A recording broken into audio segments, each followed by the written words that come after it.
dessas casas em nome de Jesus. Que eles possam receber, ó Deus, a provisão, ó Deus, o maná, ó Deus, de tudo quanto eles têm investido na tua obra, ó Deus, multiplicado, porque assim diz a tua palavra, Deus. Assim nós oramos e abençoamos cada família em nome de Jesus. Quero que você abra a sua Bíblia. Nós estaremos fazendo uma leitura no livro de Obadias,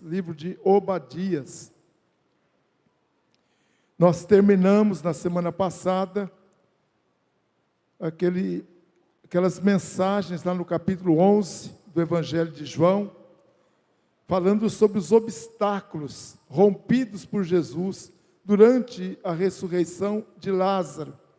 E nós queremos agora iniciar uma série de mensagens dentro desse livro de Obadias. E nós estaremos lendo hoje do versículo 1 ao versículo... Até eu estou tendo dificuldade de encontrar o Obadias aqui.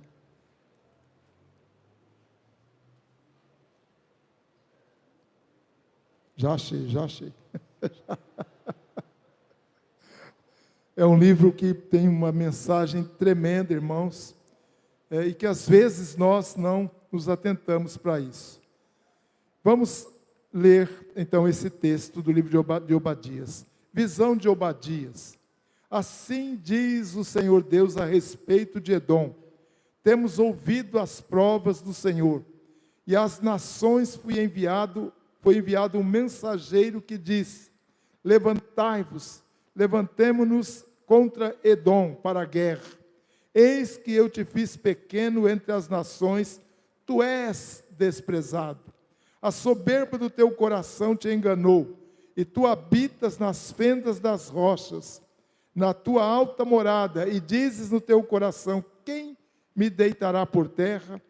Se remontares como a águia, e puseres o teu ninho entre as estrelas, de lá te derribarei, diz o Senhor.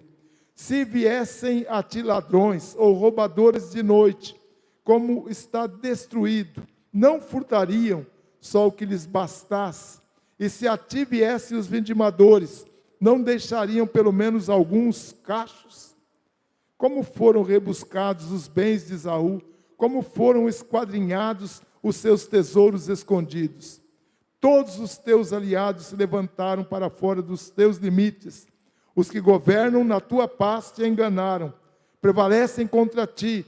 Os que comem o teu pão procuram armadilhas com os teus pés. Não há em Edom nenhum entendimento. Eu vou parar aqui, porque o texto é um pouco longo. Na medida das ministrações, estaremos lendo esse primeiro capítulo. Será praticamente o texto básico de tudo que nós estaremos ministrando aos irmãos dentro deste livro. E se fôssemos dar um título para as nossas mensagens, eu daria o seguinte título: o juízo de Deus sobre os inimigos do seu povo. Irmãos, é muito conhecido o texto bíblico: o choro pode durar uma noite, mas a alegria vem pela manhã. E o que essas palavras nos mostram é que depois de um período de trevas pode vir a luz, depois de um tempo de choro pode vir o riso, ou depois de um tempo de deserto chega o manancial. Devemos aprender a chorar diante do Senhor, porque há um tipo de choro, o choro que leva à contrição e ao arrependimento, traz Deus ao nosso coração. Ali no livro de Tiago, tem uma expressão interessante no capítulo 4, que diz assim: aproximem-se de Deus, e Ele se aproximará de vocês, pecadores. Limpem as mãos, e vocês que têm a mente dividida, purifiquem o coração. Entristeçam-se, lamentem e chorem. Troquem o riso por lamento, e a alegria por tristeza. Ou seja, nós aqui entendemos que há um choro que pode agradar a Deus, que é o choro do arrependimento. Iniciando essa série de mensagens, eu quero então trazer aos irmãos algumas ministrações neste livro, que é um dos livros chamados profetas menores. Esses profetas menores, eles são assim qualificados, não pelo seu caráter ou pela sua importância, mas principalmente pela quantidade de material escrito que eles têm. Então são 12 profetas menores, indo desde Oséias, Joel, Amós, Obadias, Jonas, Miqueias, Naum, Abacuque, Sofonias, Ageu, Zacarias, Zacarias e Malaquias. Até eu estou enroscando aqui, né? Já decorei isso muitas vezes, tentei dar uma de bom aqui, acabei errando. Irmãos, o livro de Obadias foi escrito por volta do ano 586 a.C. e traz um juízo de Deus sobre esse povo chamado povo de Edom, que eram os descendentes de Esaú, filho de Isaque e Rebeca. Esse reino de Edom se notabilizou pela postura vingativa em relação principalmente à nação de Israel. Esses edomitas sempre prejudicaram, sempre perseguiram e sempre desejaram a desgraça da descendência de Jacó. Por esse motivo, foram alvos da ira e do juízo divino. Há um texto no livro de Ezequiel, fora aqui do livro de Obadias, que fala sobre isso. Ezequiel 35, versículo 15, diz o seguinte: como você se regozijou quando a herança da nação de Israel foi arrasada, assim eu a tratarei. Você ficará arrasado, ó Monte Seir, você e todo o Edom. Veja, havia entre os profetas essa ideia da nação de Edom como sendo uma nação que era um tropeço para Israel. E o que é interessante é que ela descende do mesmo patriarca, Abraão, Isaque, depois Jacó e ali Esaú. Agora algo que eu quero colocar: quem se levanta contra os escolhidos de Deus, por certo, vai se levantar contra Deus. Eles eram um grupo, uma nação que se levantava contra a nação de Israel. E quem se levanta contra os escolhidos de Deus, se levanta contra Deus. Um dos exemplos que nós temos é um exemplo do Novo Testamento, de Saulo de Tarso. Saulo de Tarso foi um perseguidor da igreja de Cristo. E ele não sabia, nas suas perseguições, que ele estava perseguindo o próprio Senhor, que ele estava se levantando contra o próprio Senhor. Ele veio reconhecer o fato quando o próprio Jesus o encontrou na estrada de Damasco. E é interessante o texto, que diz a palavra que ele caiu por terra e ouviu uma voz que lhe dizia: Saulo, Saulo, por que você me persegue? E Saulo então pergunta: quem és tu? Quando ele ouve aquela voz, e a voz respondeu: eu sou Jesus, a quem você persegue.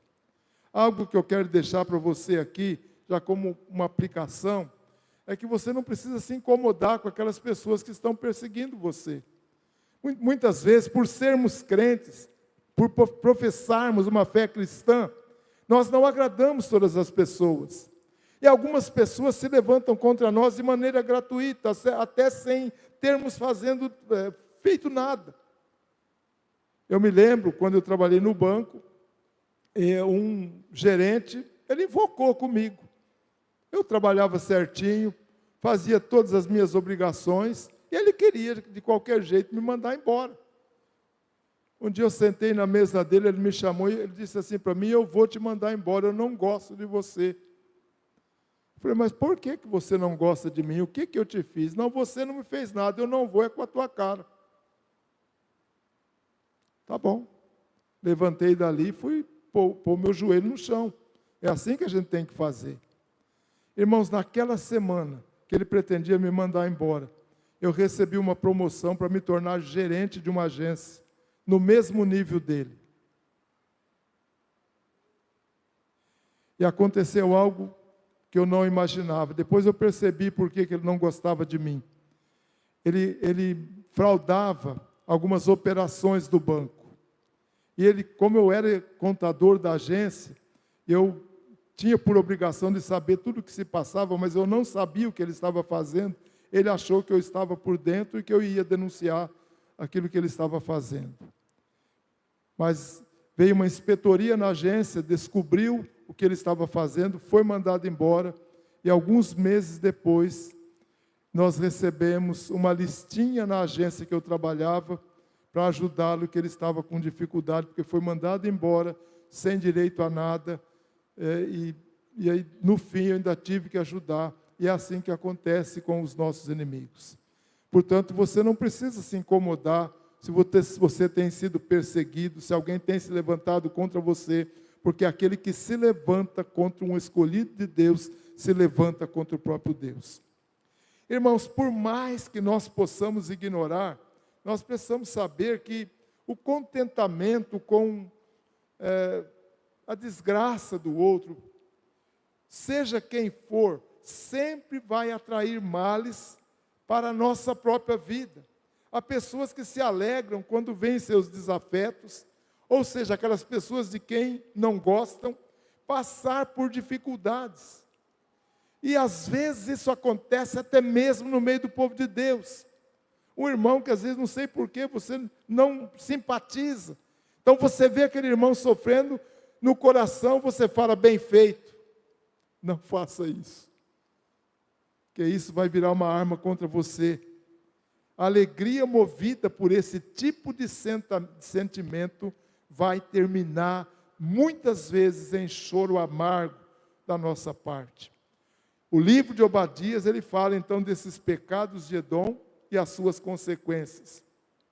Edom se alimentou de um ódio por Israel, um ódio sem limites, por muitos anos, muitos anos. Ele nutria prazer com a perseguição e o sofrimento de seus irmãos de raça.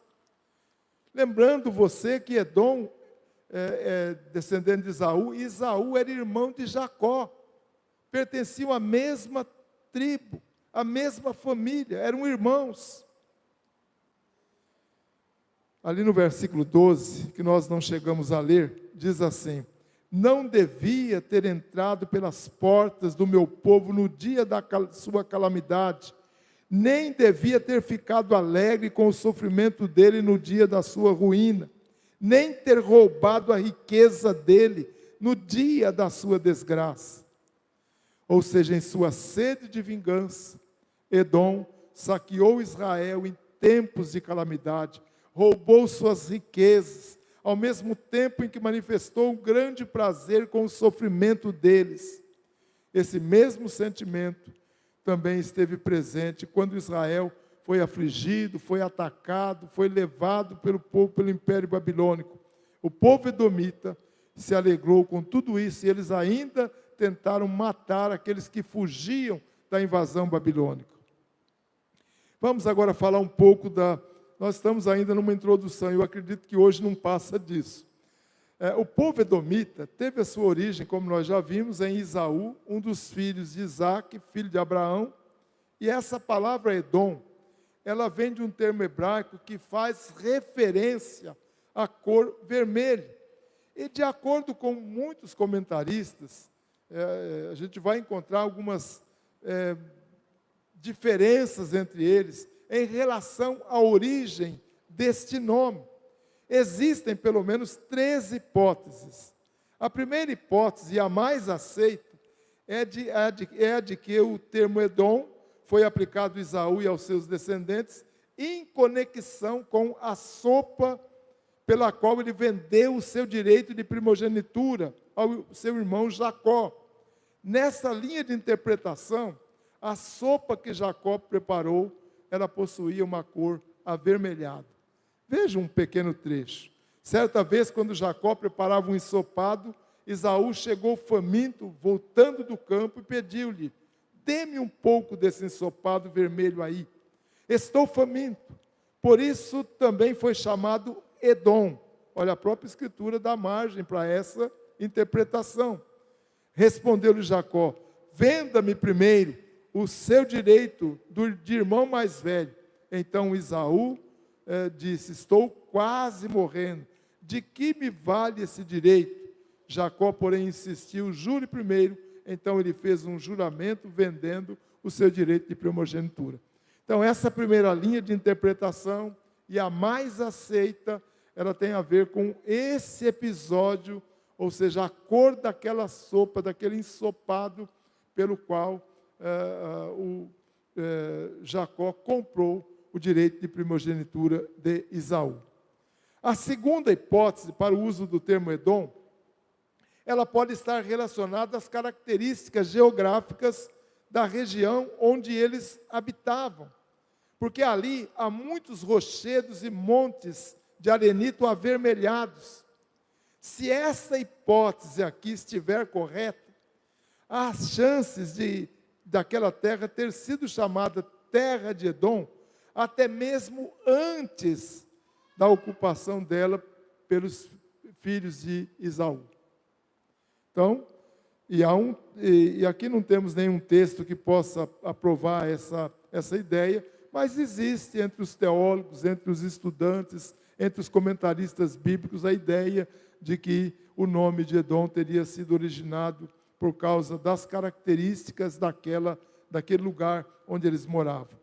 Mas há uma terceira hipótese aqui, e também muito aceita entre os teólogos, é de que as Escrituras descrevem Esaú como sendo ruivo, e o uso do termo Edom pode muito bem estar relacionado a essa característica física dele, ou seja, a cor da sua pele.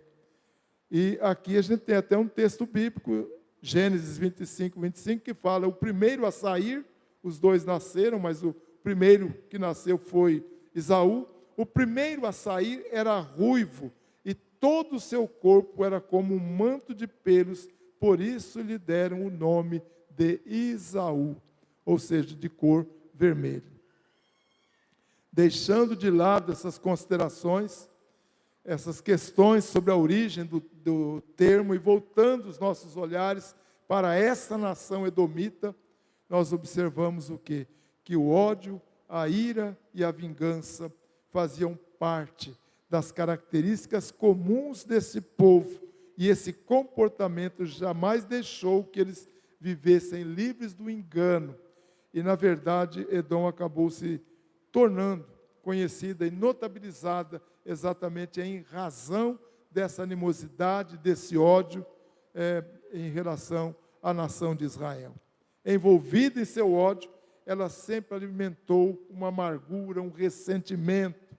E nós iremos ver através de muitos textos bíblicos, em várias ocasiões, quando essa nação se insurge contra Israel e tentam, de uma certa forma, perseguir, destruir o povo de Deus. E agora chega o tempo de Deus julgar Edom pelos seus pecados. E para anunciar esse juízo, Deus levanta então o profeta Obadias. O cálice da ira de Deus havia transbordado contra essa nação orgulhosa, e havia chegado o tempo de Deus trazer juízo. E eu termino aqui falando de um outro texto do profeta Ezequiel, em consonância com Obadias, que vai descrever de uma maneira detalhada como esse juízo viria sobre Edom devido à sua grande culpa. Veja o que diz Ezequiel. Assim diz o soberano Senhor: visto que Edom vingou-se da nação de Judá e com isso trouxe grande culpa sobre si, assim diz o soberano Senhor: estenderei o braço contra Edom e matarei os seus homens, os seus animais, e os arrasarei desde Temã até Dedã. Eles cairão pela espada. Eu me vingarei de Edom pelas mãos do meu povo de Israel, e este lidará com Edom de acordo com a minha ira e a minha indignação, e eles conhecerão a minha vingança, diz o Senhor. Eu termino com esse texto, mas eu quero fazer uma reflexão aqui antes de terminar. O que nós poderíamos tirar de tudo aquilo que falamos aqui nessa noite. nós precisamos ter muito cuidado quando a gente acha graça com o sofrimento do outro, ou quando a gente tem prazer no sofrimento do outro. Porque muitas vezes, quando nós fazemos isso, nós estamos levantando a mão do Senhor contra nós. No decorrer desses estudos, nós iremos ver que essa postura de achar bom que o irmão sofra, que aquela pessoa sofra, ela vem do coração e ela é resultado de uma série de pecados que estão dentro de nós, na medida em que formos andando pelo decorrer desse livro, vocês vão perceber como esses pecados aparecem na nossa vida e como eles são assim um estopim para outros pecados e principalmente para esse ódio, para esse ressentimento que muitas vezes temos contra as pessoas. Nós precisamos aprender a amar as pessoas e sofrer com aqueles que sofrem e não rir quando eles estão sofrendo. Esse é o ensino bíblico. Jesus disse: amai os vossos inimigos, abençoai os vossos inimigos. Nós não temos nenhum texto no Novo Testamento que dá qualquer autoridade para nos vingarmos de uma pessoa, porque a vingança vem do Senhor. Paulo fala isso lá aos Romanos: minha é a vingança, diz o Senhor, e eu retribuirei. Deixa Deus tratar. Quando alguém está te ferindo, quando alguém está te machucando, entra no teu quarto e ora. Coloca aquela pessoa diante do Senhor e vê se você também não tem feito de tal forma que aquela pessoa está se levantando por causa de você mesmo. Muitas vezes as pessoas se levantam contra nós por nossa culpa, porque nós temos uma postura que agride, nós temos um jeitão que faz com que as pessoas olhem para nós com uma certa desconfiança. Precisamos ser humildes, a ponto de reconhecer os nossos pecados, a ponto de reconhecer as nossas falhas, e jamais desejarmos o mal de ninguém. Que Deus os abençoe. Pastor Marquinhos vai estar orando. Você pode se colocar de pé neste momento, e desde já peço que você feche os olhos, abaixe a sua cabeça. Vamos ter um momento de autoconhecimento, olhar para dentro de nós mesmos para ver se nós não temos cometido pecados desse tipo que foram mencionados. Se não estamos guardando ressentimento, mágoas ou rancores, ou até ódio de algumas pessoas que porventura, de alguma forma, fizeram mal para contra nós, ou injustiça. Nós temos que liberar perdão. Eu orava hoje, o Senhor me falou algo ao meu coração da necessidade de liberação de perdão. Porque muitos que seguram um coração cheio de mágoa e de ódio começam a sofrer. E somente essa liberação de perdão para alguém ou para alguma coisa que você sofreu poderá trazer a cura do Senhor para a sua vida. E se houver outros pecados, é momento de confessar, pedir perdão para o Senhor e dizer: Jesus, eu quero andar na tua presença. A tua palavra diz: meu Deus, sede santos, porque santo é o Senhor. E nós estamos na tua presença neste momento aqui, nesta noite. Querido Jesus, nós sabemos que breve o Senhor virá. A sua vinda não tardará. No momento exato, o Senhor estará voltando para buscar a tua noiva, a tua amada igreja. O Senhor não vem para buscar uma prostituta, o Senhor não vem para buscar uma ficante, o Senhor vem buscar a noiva imaculada, santa, que foi purificada, remida e lavada pelo sangue do Cordeiro, pelo sangue derramado na cruz do Calvário. Querido Deus, eu te peço pelo teu Espírito Santo, agora esteja visitando cada vida e cada coração, para que haja uma autoanálise de cada um, e se houver pecados, que possamos estar neste momento nos arrependendo e confessando ao Senhor, e pedindo perdão por tudo aquilo que temos feito, que tem sido de desagrado aos teus olhos, ao teu coração. Perdoa-nos, ó Pai, purifica-nos pelo poderoso e precioso sangue do Cordeiro, pelo sangue de Jesus Cristo. Todo tipo, ó Pai, de legalidade que temos dado para o inimigo agir em nossas vidas ou em nossas casas, por conta dos nossos erros, dos nossos pecados, pedimos, perdoa-nos agora, e toda legalidade seja anulada, toda brecha, todo lugar para o diabo seja fechado, e que estejamos na presença do Senhor, em unidade, em comunhão, para a glória do Senhor. Pai, renova as nossas vidas, e que a cada momento o desejo do nosso coração seja, Pai Celeste, estar andando junto contigo, andando nas pisadas, Pai amado, atrás do Senhor, como discípulos verdadeiros, homens e mulheres que olham para o Senhor e andam, Pai querido, conforme a Tua vontade. Assim nós oramos e nós Te exaltamos nesta noite, em nome do Senhor Jesus. Amém. Meus irmãos, agora hoje é o segundo domingo do mês. Hoje nós temos o quê? Oferta de missões. Tem vídeo? E durante o vídeo, você que trouxe a sua oferta, você tem a liberdade para trazer aqui, nesse gasofilácio aqui no centro. Tá certo?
A grande comissão, Jesus deu dizendo: ide e fazei discípulos de todas as nações, ensinando-os a guardar todas as coisas que vos tenho mandado. Aí eu te pergunto, e eu pergunto para mim: estamos indo? Não. O que eu faço então? Eu tenho que orar por missões, orar pelos missionários, contribuir por esses abnegados que estão cumprindo o chamado, e me colocar à disposição do Senhor para saber qual é a vontade dEle para a minha vida, porque eu também tenho que ser missionário na minha família, na minha vizinhança, no meu local de trabalho, na minha faculdade, ao redor onde eu estiver. Amém? Senhor, nós neste momento, nós pedimos a Tua bênção sobre cada um destes irmãos que entregaram as suas ofertas para o trabalho missionário. E pedimos, ó Deus, que nos campos de missões o Senhor venha derramar de chuva, de bênção, de poder, de unção e de graça sobre todos aqueles Teus filhos que já estão atuando, que um dia ouviram o Teu chamado e disseram sim a este chamado, deixaram muitas vezes os seus sonhos pessoais, deixaram muitas vezes empregos, negócios, deixaram tantas coisas, o seu conforto, para ir a locais longínquos, inóspitos, de perseguição, de perigos, mas por amor ao Senhor e a este chamado de fazer discípulos de todas as nações, e que estas verbas, esses valores possam chegar até eles e possam ajudá-los no seu sustento, mas onde quer que estejam eles, esteja a tua presença, guardando, livrando, abençoando, que o Senhor levante muitos e muitos outros homens e mulheres para estar junto de cada um deles, e a obra do Senhor possa estar prosseguindo para a glória do Senhor. Assim oramos em nome do Senhor Jesus. O Senhor te abençoe e te guarde. O Senhor faça resplandecer o rosto sobre ti e tenha misericórdia de ti. O Senhor sobre ti levante o rosto e te dê a paz.